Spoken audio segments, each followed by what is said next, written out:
Bonjour. Je ne vais pas vous parler de productivité. Je ne vais pas vous parler de l'IA ou du futur. Je vais vous parler d'une disparition. La disparition la plus grave qui soit, celle du regard humain. Nous vivons dans un désert de regard.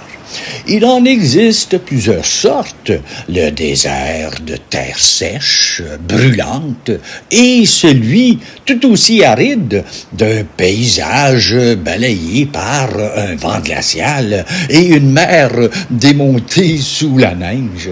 Ces déserts extérieurs nous parlent de l'intérieur. Nous croisons des centaines de visages par jour dans ces étendues vides et nous ne voyons personne. Nous parlons, nous networkons et nous ne rencontrons personne. Nous sommes entrés, selon le mot du moine et écrivain, Thomas Merton, dans un état de fausse solitude, entouré de bruit et de gens, mais coupé de tout lien vrai et surtout coupé de nous-mêmes. Merton disait une chose essentielle. Le plus grand besoin de notre temps est de redevenir des personnes.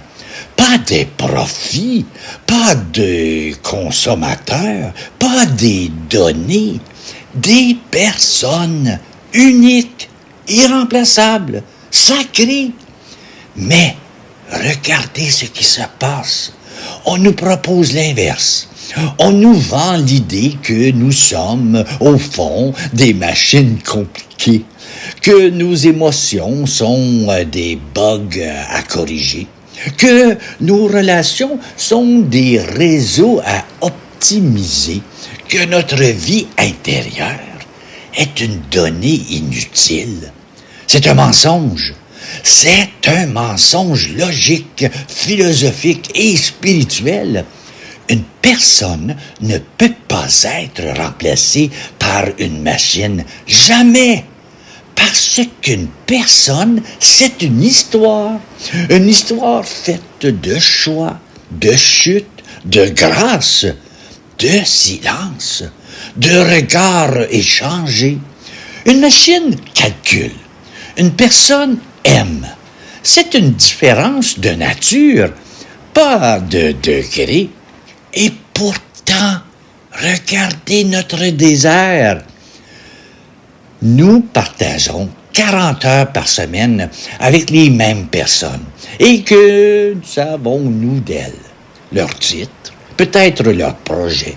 Mais savons-nous que Marc a 2 bureaux, élève seul sa fille depuis que sa femme est partie? Que Sophie, si efficace, rentre le soir chez une mère atteinte d'Alzheimer? Non! Nous ne voyons pas. Nous collaborons avec des ressources, pas avec des histoires sacrées. Nous sommes devenus, comme le disait Merton, des ombres qui se croisent, projetées par la machine économique. Pourquoi des gens s'endettent-ils pour une voiture, un écran plus grand, un dernier voyage à la mode? Ce n'est pas du matérialisme, c'est un symptôme de détresse spirituelle. C'est la tentative désespérée de combler avec des objets un vide qui a la forme d'un regard manquant. On achète l'illusion d'exister parce qu'on ne se sent plus vu ni par les autres, ni par soi-même.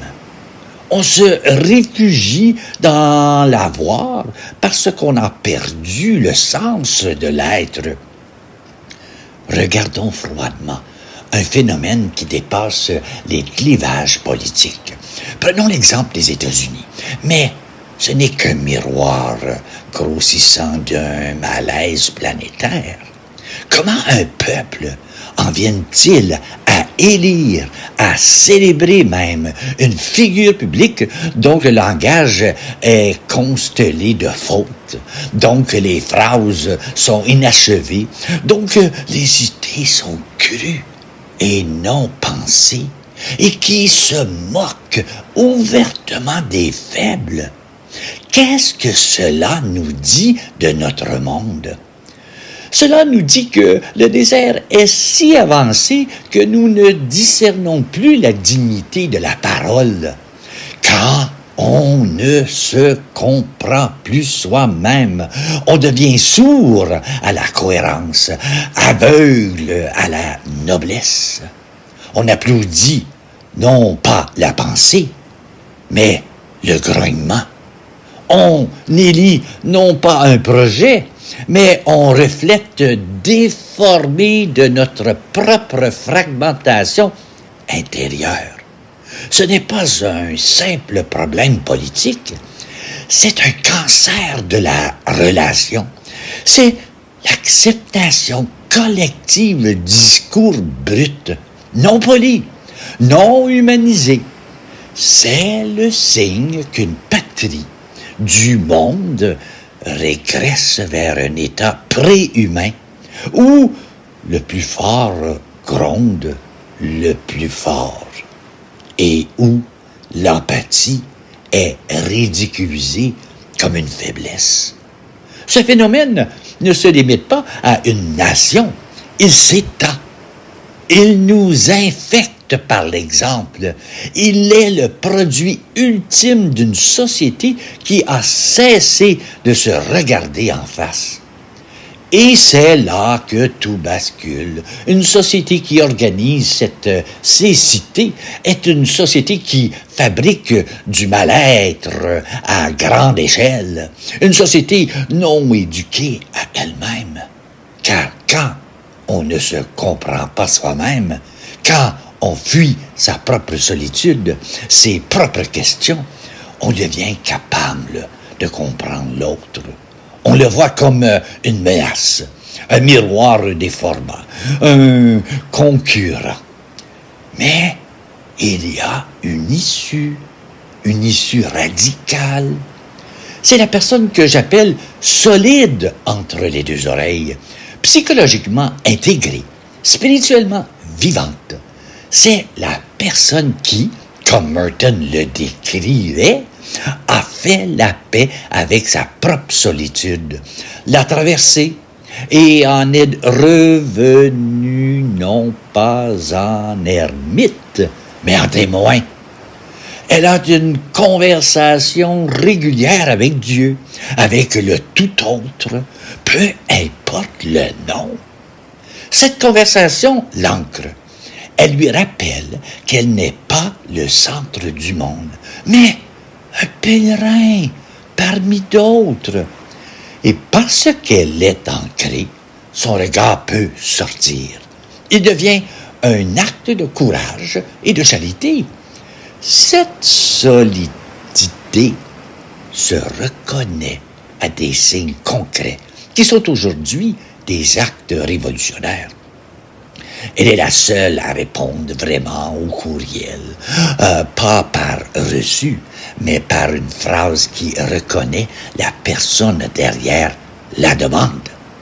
Elle est la seule à voir que la nouvelle recrue est perdue et elle lui offre un café pour lui dire « Les premiers mois, c'était dur pour moi aussi ».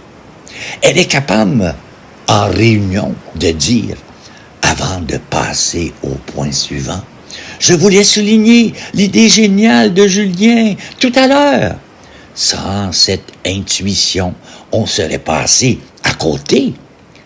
Elle est capable de se réjouir des succès des autres, vraiment, de dire « Wow, c'est une once d'amertume. » Elle se distribue pas des compliments, elle restaure de la dignité, elle rend visible. Chaque fois qu'elle fait cela, elle plante une fleur dans le désert. C'est là l'enjeu ultime de notre pèlerinage. L'histoire de notre vie ne sera pas « j'ai eu telle maison, tel poste ».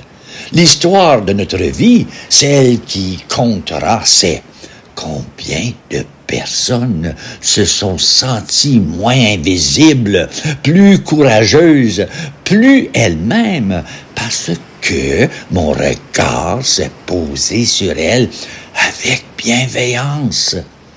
C'est pour apprendre cela que j'ai marché jusqu'à Compostelle. Pas pour le sport, pour la conversion du regard. Il faut des semaines de marche pour que le petit moi anxieux, celui qui calcule, qui compare, qui a peur, se taise.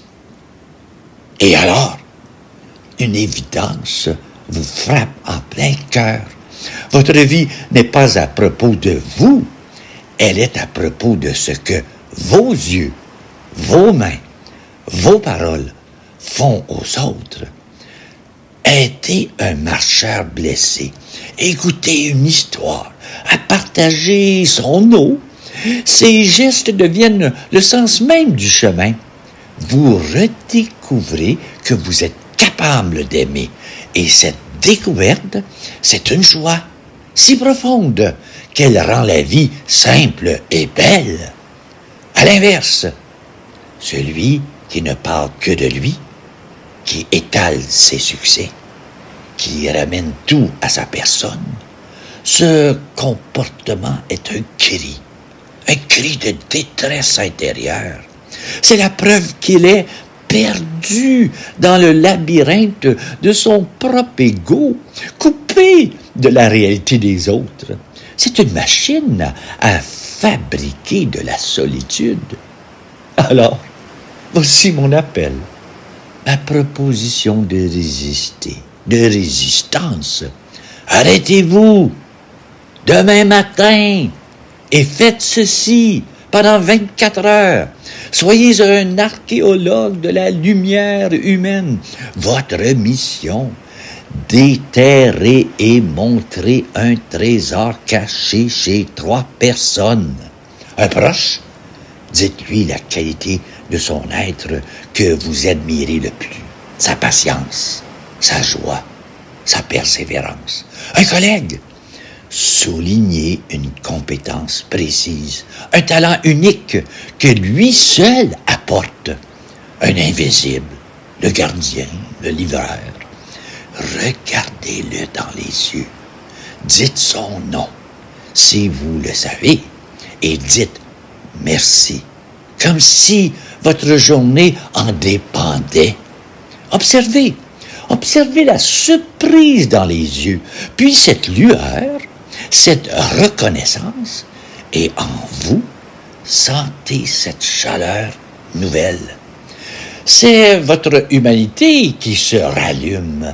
C'est la preuve que vous n'êtes pas un algorithme. C'est votre âme qui respire. Nous ne sommes pas des ordinateurs. Nous sommes des conteurs. Et la plus belle histoire que nous ayons à raconter est celle où nous aidons quelqu'un d'autre à devenir le héros de la sienne. Le désert a besoin de jardiniers. Nous devons être ces jardiniers. Et voilà. J'espère que cette réflexion vous aide à aller en profondeur à l'intérieur. Il me reste à te souhaiter, à toi, une très belle journée.